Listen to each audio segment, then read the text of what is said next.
नमस्कार दोस्तों, आज हम आपको गुप्त नवरात्रि पे सुने जाने वाला दुर्गा सप्तशती के तीसरा और चौथा अध्याय सुनाने जा रहे हैं।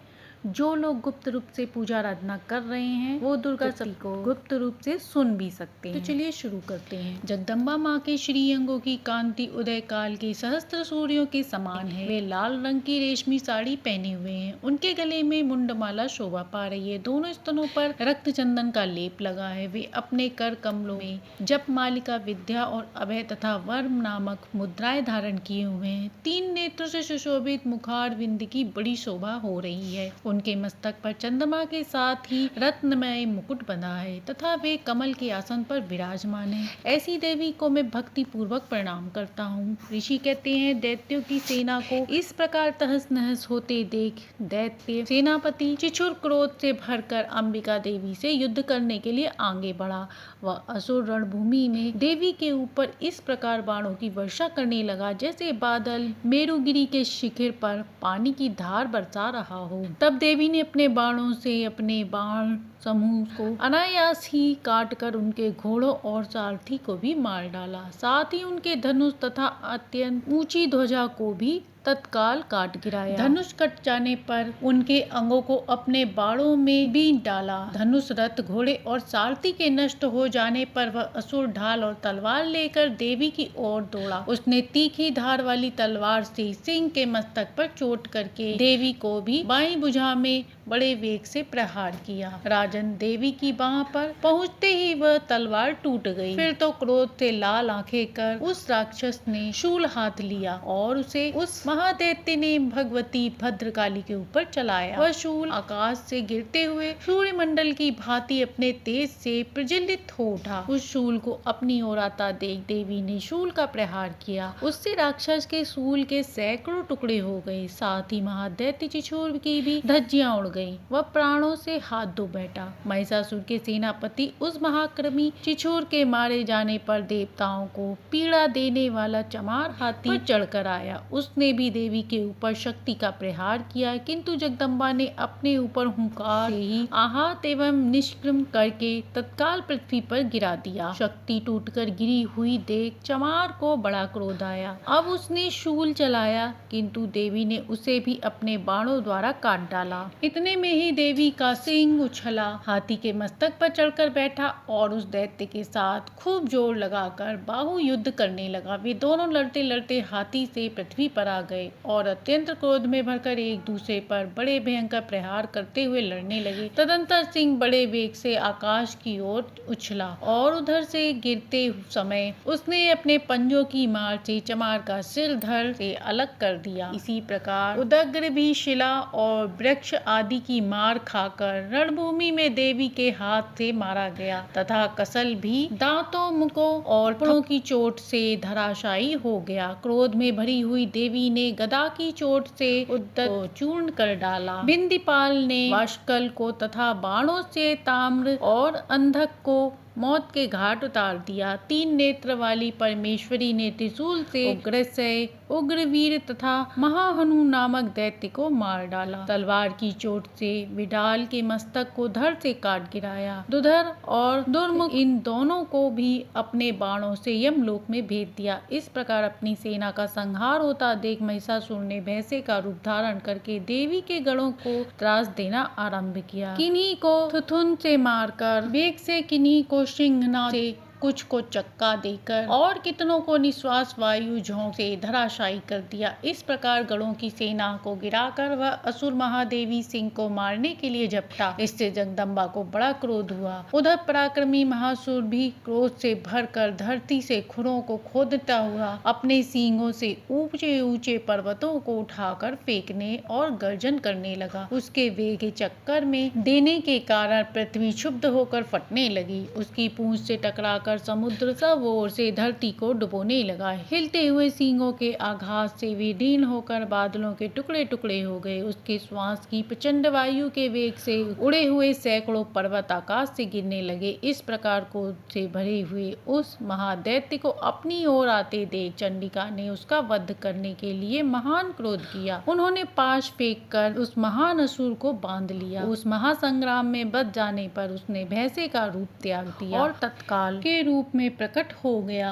उस अवस्था में जगदम्बा ज्यों ही उसका मस्तक काटने के लिए अदत्त हुई, त्यों ही वह खड्गधारी पुरुष के रूप में दिखाई देने लगा। तब देवी ने तुरंत ही बाणों की वर्षा करके ढाल और तलवार के साथ उस पुरुष को भी बीन डाला। इतने में ही वह महान गजराज के रूप में परिगत हो गया तथा अपनी सूंड से देवी के विशाल सिंह को खींचने और गर्जने लगा। खींचते समय देवी ने तलवार से उसकी सूंड काट डाली। तब उस महादैत्य ने पुनः भैंसे का शरीर धारण कर लिया और पहले की ही भांति चराचर प्राणियों सहित तीनों लोगों को व्याकुल करने लगा। अब क्रोध से भरी हुई जगदम्बा चंडिका बार बार उत्तम मधु का पान करने और लाल आंखें करके हंसने लगी। उधर वह बल और पराक्रम के मद से उन्मत्त हुआ राक्षस गर्जने लगा और अपने सींग से चंडी के ऊपर पर्वतों को फेंकने लगा। उस समय देवी अपने बाणों के समूह से उसके फेंके हुए पर्वतों के चूर्ण करती हुई बोली। बोलते समय उनका मुख मधु के मद से लाल हो गया और बाणी लड़खड़ा रही थी। देवी ने कहा, अरे मूढ़, मैं जब तक मधु पीती हूँ तब तक तू क्षण भर के लिए खूब गरज। मेरे हाथ से यही तेरी मृत्यु हो जाने पर अब शीघ्र ही देवता भी गर्जन करेंगे। ऋषि कहते हैं, यूं कहकर देवी उछली और उस महादैत्य के ऊपर चढ़ी। फिर अपने पैर से उसे दबाकर उन्होंने शूल से उनके कंठ में आघात किया। उनके पैर भी दबा होने पर भी महिषासुर अपने मुख से दूसरे रूप में बाहर होने लगे। अभी अभी शरीर से ही बाहर निकलने पाया था कि देवी अपने प्रभाव से उसे रोक दिया। आधा निकला होने पर भी वह महादैत्य देवी के युद्ध करने लगा। तब देवी ने बहुत बड़ी तलवार से उसका मस्तक काट गिराया। फिर तो हाहाकार करती हुई दैत्यों की सारी सेना भाग गई तथा संपूर्ण देवता अत्यंत प्रसन्न हो गए। देवताओं ने दिव्य महर्षि के साथ दुर्गा देवी का स्तवन किया। गंधर्वराज गाने लगे और अप्सराएं नृत्य करने लगी। श्री मार्कंडेय पुराण में सार्वणिक मनवंतर की कथा के अंतर्गत देवी महत्तम में महिषासुर वध नामक तीसरा अध्याय पूर्ण हुआ। अब सुनते हैं चौथा अध्याय। सिद्धि की पूजा करने वाले पुरुष जिनकी सेवा करते हैं तथा देवता जिन्हें सब ओर से घेरते हैं, उन जया नाम वाली दुर्गा देवी का ध्यान करें। उनके श्री अंगों की आभा काले मेघ के समान श्याम है। वे अपने कटाक्षों से शत्रु समूह को भय प्रदान करती हैं। उनके मस्तक पर आबद्ध चंद्रमा की रेखा शोभा पाती है। वे अपने हाथों में शंख, चक्र, कृपाण और त्रिशूल धारण करती हैं। उनके 3 नेत्र हैं। वे सिंह के कंधे पर चढ़ी हुई हैं और अपने तेज से तीनों लोगों को परिपूर्ण कर रही हैं। ऋषि कहते हैं, अत्यंत पराक्रमी दुरात्मा महिषासुर तथा उनकी दैत्य सेना के देवी के हाथ से मारे जाने पर इंद्र आदि देवता प्रणाम के लिए गर्दन तथा कंधे झुकाकर उन भगवती दुर्गा का उत्तम वचनों द्वारा स्तवन करने लगे। उस समय उनके सुंदर अंगों में अत्यंत हर्ष के कारण रोमांच आ रहा था। देवता बोले, संपूर्ण देवताओं की शक्ति का समुदाय ही जिनका स्वरूप है तथा जिन देवी ने अपनी शक्ति से संपूर्ण जगत को व्याप्त कर रखा है, समस्त देवताओं और महर्षियों की पूजनीय उन जगदम्बा को हम भक्ति पूर्वक नमस्कार करते हैं। हम लोगों का कल्याण करें। जिनके अनुपम प्रभाव और बल का वर्णन करने में भगवान शेषनाग, ब्रह्मा तथा महादेव जी समर्थ नहीं है। वे भगवती चंडिका संपूर्ण जगत का पालन एवं शुभ अशुभ का नाश करने का विचार करें। जो पुण्यात्मा के घरों में स्वयं ही लक्ष्मी रूप में, पापियों के यहाँ दरिद्रता रूप से, शुद्ध अंतःकरण वाले पुरुषों से हृदय में बुद्धि रूप से, सत्पुरुषों में श्रद्धा रूप से तथा कुलीन मनुष्य से लज्जा रूप से निवास करते हैं, उन आप भगवती दुर्गा को हम नमस्कार करते हैं। देवी, आप संपूर्ण विश्व का पालन कीजिए। देवी, आपके इस अचित्य रूप का असुरों का नाश करें। भारी पराक्रम तथा समस्त देवताओं और दैत्यों के समक्ष युद्ध प्रकट किए हुए आपके अद्भुत चरित्रों का हम किस प्रकार वर्णन करें। आप संपूर्ण जगत की उत्पत्ति में कारण है। आप में सत्वगुण, रजोगुण और तमोगुण, ये तीनों गुण मौजूद हैं, तो भी दोषों के साथ आपका संसर्ग नहीं जान पड़ता। भगवान विष्णु और महादेव जी आदि देवता भी आपका पार नहीं पाते। आप ही सबका आश्रय हैं। ये समस्त जग आपका अंशभूत है, क्योंकि आप सबकी आदिभूत अव्याकृत पराग प्रकृति हैं। देवी, संपूर्ण यज्ञों में जिनके उच्चारण से सब देवता तृप्ति लाभ करते करते हैं वह स्वतः आप ही हैं। इसके अतिरिक्त आप पितरों की भी तृप्ति का कारण हैं, अतः आप लोग स्वधा भी कहते हैं। देवी जो मोक्ष की प्राप्ति का साधन है, अचित्य महाव्रत स्वरूपा है, समस्त दोषों से रहित जितेंद्रिय तत्व को ही सार वस्तु मानने तथा मोक्ष की अभिलाषा रखने वाले मुनिजन आपका अभ्यास करते हैं। वह भगवती परा विद्या आप ही हैं। आप शब्द स्वरूपा अत्यंत निर्मल ऋग्वेद, यजुर्वेद तथा उद्गीत के मनोहर पदों के पाठ से युक्त समावेद का भी आधार आप ही हैं। आप देवी रही तीनों वेद और भगवती छह ऐश्वर्यों से युक्त हैं। इस विश्व की उत्पत्ति एवं पालन के लिए आप ही वर्ता खेती की आजीविका के रूप में प्रकट हुई हैं। आप संपूर्ण जगत की घोर पीड़ा का नाश करने वाली हैं। देवी जिससे समस्त शास्त्रों के सार का ज्ञान होता है, वह मेधा शक्ति आप ही हैं। दुर्गम भवसागर से पार उतरने वाली नौका रूप दुर्गा देवी भी आप ही हैं। आपकी कहीं भी आसक्ति नहीं है। कैटभ के शुभ शत्रु भगवान विष्णु के वक्ष स्थल में एकमात्र निवास करने वाली भगवती लक्ष्मी तथा भगवान चंद्रशेखर द्वारा सम्मानित गौरी देवी भी आप ही हैं। आपका मुख मंद मुस्कान से सुशोभित निर्मल पूर्ण चंद्रमा के निम्ब का अनुकरण करने वाला और उत्तम सुवर्ण की मनोहर कांति से कमनीय है, तो भी उसे देखकर महिषासुर को क्रोध हुआ और सहसा उसने उस पर प्रहार कर दिया। यह बड़ी आश्चर्य की बात है देवी। वही मुख जब क्रोध से युक्त होने पर उदय काल के चंद्रमा की भांति लाल तनी हुई भौं के कारण विकराल हो उठा। तब उसे देखकर जो महिषासुर के प्राण तुरंत निकल गए, यह उससे भी बढ़कर आश्चर्य की बात है, क्योंकि क्रोध से भरे हुए यमराज को देखकर भला कौन जीवित रहता है। देवी आप प्रसन्न हो। परमात्मा रूप आपके प्रसन्न होने पर जगत का अदुभ्य होता है और क्रोध से भर जाने पर आप तत्काल ही कितने कुलों का सर्वनाश कर डालती हैं। यह बात अभी अनुभव में आई है, क्योंकि महिषासुर की यह विशाल सेना क्षण भर में आपके कोप से नष्ट हो गई। सदा अद्युभ प्रदान करने वाली आप जिन पर प्रसन्न रहती हैं, वे ही देश में सम्मानित हैं। उन्हीं का धन यश प्राप्ति होती है। उन्हीं का धर्म कभी शिथिल नहीं होता तथा वे अपने हष्ट पुष्ट स्त्री पुत्र और भृत्यों के साथ धन्य माने जाते हैं। देवी आपकी ही कृपा से पुण्यात्मा पुरुष प्रतिदिन अत्यंत श्रद्धापूर्वक सदा सब प्रकार के धर्मात्मकूल काम करते हैं और उसके प्रभाव से स्वर्ग लोक में जाते हैं। इसलिए आप तीन लोक में निश्चित ही मनोवांछित फल देने वाली हैं। माँ दुर्गे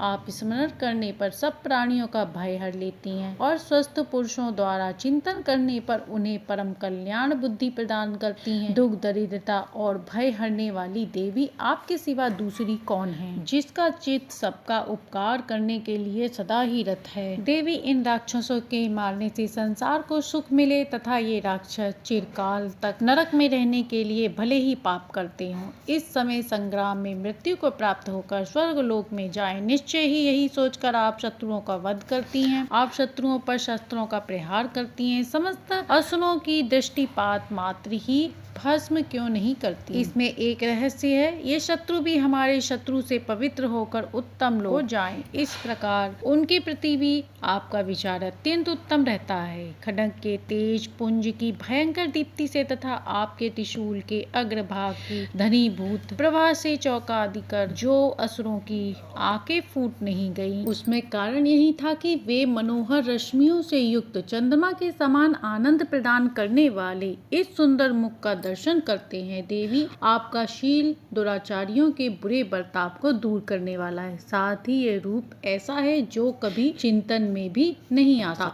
और जिसकी कभी दूसरों से तुलना नहीं की जाती, तथा आपका बल और पराक्रम तो उन दैत्यों का भी नाश करने वाला है जो कभी देवताओं के पराक्रम को नष्ट कर चुके थे। इस प्रकार अपने शत्रुओं पर भी अपनी दया प्रकट है। वरदायिनी देवी आपके इस पराक्रम की किसके साथ तुलना की जा सकती है तथा शत्रुओं का भय देने वाला एवं अत्यंत मनोहर ऐसा रूप भी आपके सिवा और कहाँ है। हृदय में कृपा और युद्ध में निठुरता, ये दोनों बातें तीनों लोक के भीतर केवल आप में ही देखी गई है। माता, आपने शत्रुओं का नाश करके इस समस्त लोक की रक्षा की है। उन शत्रुओं को भी युद्ध भूमि में मारकर स्वर्ग लोक में पहुंचाया तथा उन्मत्त दैत्यों से प्राप्त होने वाले हम लोगों के भय को भी दूर कर दिया। आपको हमारा नमस्कार। नमस्कार है देवी। शूल से हमारी रक्षा करें अंबिके, आप खड्ग से भी हमारी रक्षा करें तथा घंटा की ध्वनि धनुष की टंकार से भी हम लोगों की रक्षा करें चंडिके। पूर्व पश्चिम दक्षिण दिशा में आप हमारी रक्षा करें तथा ईश्वरी अपने शूल को घुमाकर आप उत्तर दिशा में भी हमारी रक्षा करें। तीनों लोकों में आपके जो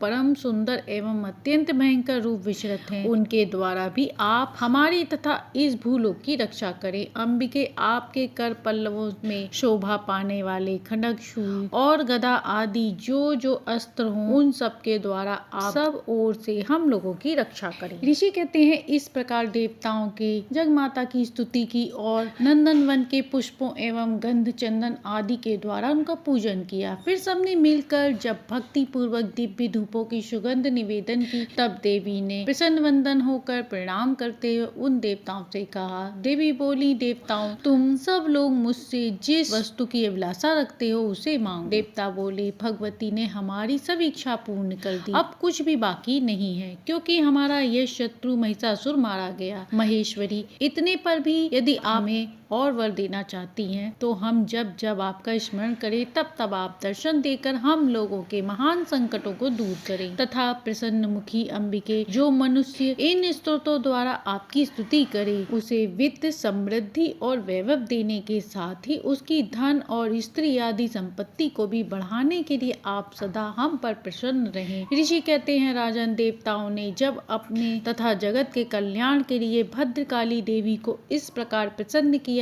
तब वे तथास्तु कहकर वहीं अंतर ध्यान हो गयी। भूपाल, इस प्रकार पूर्व काल में तीनों लोगों का हित चाहने वाली देवी जिस प्रकार देवताओं के शरीर से प्रकट हुई थी, वह सब कथा मैंने यह सुनाई। अब पुनः देवताओं का उपकार करने वाली वे देवी दैत्यों शुंभ निशुंभ का वध करने एवं सब लोगों की रक्षा करने के लिए गौरी देवी के शरीर में जिस प्रकार प्रकट हुई थी, वह सब प्रसंग मेरे मुख से सुनो, मैं उसका तुमसे यथावत वर्णन करता हूँ। श्री मार्कंडेय पुराण में सार्वजनिक मनवंतर की कथा के अंतर्गत देवी महत्रम में शुक्रादि स्तुति नामक चौथा अध्याय संपूर्ण हुआ। जो भी भक्त गुप्त नवरात्रि में इन कथाओं का श्रवण करता है, उसकी गुप्त रूप से मनोकामनाएं पूर्ण होती है। पाठ अच्छा लगा हो तो लाइक, शेयर एंड सब्सक्राइब करें।